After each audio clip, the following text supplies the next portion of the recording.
расман муҳориба дар вазни сабук байни ситораи нави UFC Пэдди Пимблем бо рекорди 17-3 ва Родриго Варгас бо рекорди 12-4 рӯзи 19 март дар турнири UFC Fight Night. муҳориба дар вазни 57 кг байни Тагир Уламбеков бо рекорди 14-1 ва Тим Элиот бо рекорди 17-12 рӯзи 5 март дар турнири UFC 272. ассалому алайкум дӯстон, хуш омадем ба шабакаи мо. дар навори имрӯза оиди тозатарин ва беҳтарин хабарҳои имрӯза аз ҷаҳони ММА гап мезанем. барои ҳамин дар ягон ҷо ба ҳазур нишаста лайкро зер кунен. мо боша наворро оғоз мекунем. оғоз мекунем аз хабари на он қадар хуб. муҳорибаи варзигари тоҷик Муҳаммад Наимов ва Али Ал-Қайсӣ барҳам хӯрд. чемпиони ташкилоти Титан FC Али Ал-Қайсӣ осеб гирифт ва аз ин муҳориба даст кашид. акнун ташкилоти Титан FC барои Муҳаммад Наимов рақиби нав кофта истодаанд.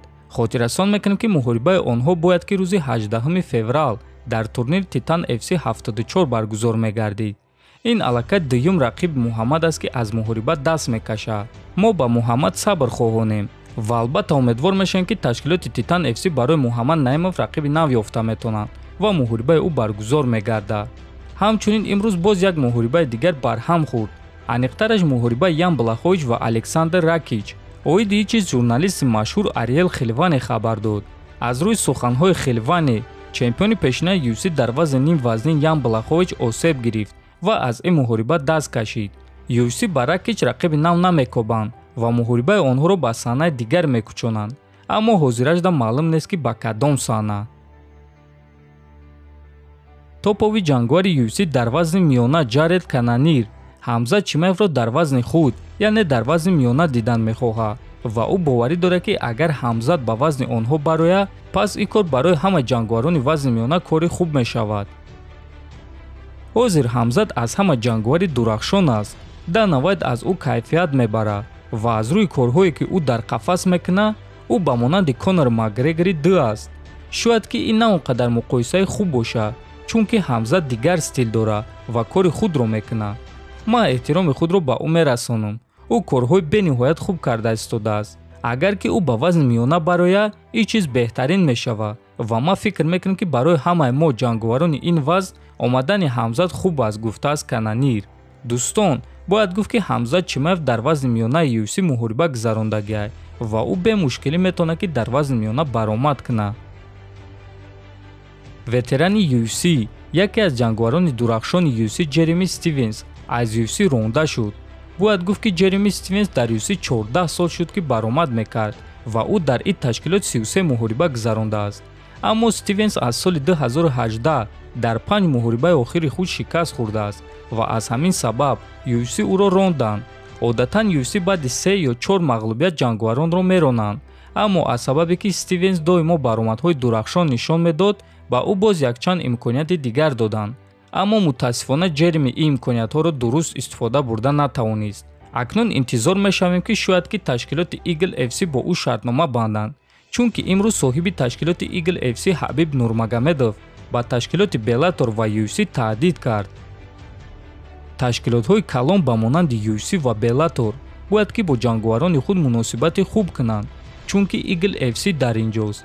албатта мо кӯшиш мекунем ки бо ҷангварони хуб ва номҳои калондошта шартнома бандем ва ҳамзамон мо бо ҷангварони ҷавон ва насли наврас кор мекунем. мо ду ҳадаф дорем. ман ба ташкилотҳои калон танҳо гуфтан мехоҳам ки эҳтиёт кунед. агар ки шумо бо ҷангварони худ рафтори хуб накунед, пас Eagle FC дар инҷост, гуфтааст Нурмагомедов. ҳамин тариқ дӯстон, Нурмагомедов фаҳмонд ки ҷангвароне ки аз UFC ё Bellator рафтан мехоҳанд, ӯ кӯшиш мекунад ки онҳоро ба ташкилоти худ Eagle FC гирад.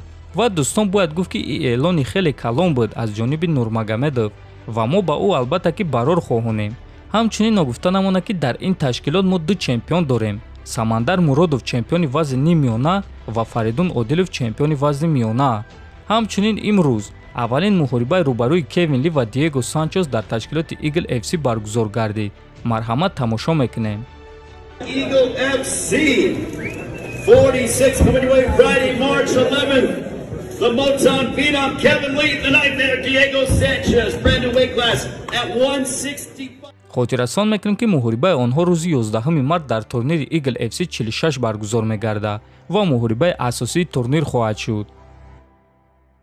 яке аз ҷанговарони дурахшони UFC Забит Магомедшарипов метавона ки ба қафас баргардад, оиди чиз менеҷери ҷанговар Али Абдулазиз хабар дод. Забит тамрин карда истодааст ва дар программаи USADA қарор дорад. саломатии ӯ хуб набуд, аммо ӯ ҳамаашро ҳал кард ва ҳозир тамринҳои худро оғоз кардааст. фикр мекунем ки мо бо UFC ҳафтаи меомадагии оиди Забит суҳбат мекунем ва мефаҳмем ки ӯро чӣ интизор аст. ман боварӣ дорам ки ӯ яке аз ҷанговарони хатарноктарини вазни нимсабук аст. ӯ хиди пагоҳ чемпион шуда метавонад. Волкановский чемпиони беҳтарин аст, аммо ман фикр мекунам ки Забит дар дигар сатҳ аст. ӯ солим аст ва нақшаи баромад кардан дорад. ман ҳафтаи меомадагӣ ҳамаи корро бо худи Забит ва бо матчмекери UFC Шон Шелби маслиҳат мекунам. ҳамаи чиз на танҳо аз UFC вобаста аст. Забит низ бояд гӯяд ки дар кадом саҳна ва барои чанд қадар маблағ ҷангидан мехоҳад. ман суханҳои ӯро ба Шон Шелби мерасонам ва мо ҳамаи корро ҳал мекунем, гуфтааст Абдулазиз. хотиррасон мекунем ки Забит Магомедшарипов охирон маротиба соли 2019 баромад карда буд ва баъд аз сабаби саломатӣ ӯ аз ҷангҳо рафт ва акнун чӣ хеле ки мебинем ӯ боз баромад кардан мехоҳад. дӯстон, дар байни шумо мухлисони Забит Магомедшарипов мондааст ё ин ки аллакай ӯро фаромӯш кардем? агар мухлисони ӯ бошанд, пас дар комментария нависен ва мебинем ки чанд қадар мухлиси Забит дар канали мо обуна шудааст. дӯстон, дар ҳамин ҷо навори мо ба поён мерасад. ҳатман дар канал обуна шавен. фикру ақидотатонро нависен то бо зуд хонободу сарбаланд бошен. дӯстон, чӣ хеле ки медонед, ширкати Шифофармо тӯли чанд моҳ мешавад ки бо бисёр блогерҳои машҳури тоҷик ҳамкорӣ мекунанд ва ширкати Шифофармо ҳамеша дар фикри муштариёни худ аст ва барои онҳо беҳтарин пешниҳодҳоро таъмин мекунад. доруҳо барои фарбе ва харобшавӣ, барои ришу мӯйсарбарорӣ, барои хунукзадагӣ ва қавӣ кардани мардонагӣ ва боз дигар доруҳои гиёҳӣ ва оригиналро шумо метавонед худи ҳозир аз ширкати Шифофармо харидорӣ кунед. барои ин ба номерҳои дар рӯи экран буда занг занед ва доруҳои даркории худро дастрас кунед ва агар скидка гирифтан хоҳед, пас ҳатман аз номи канали Паҳлавон гап занед.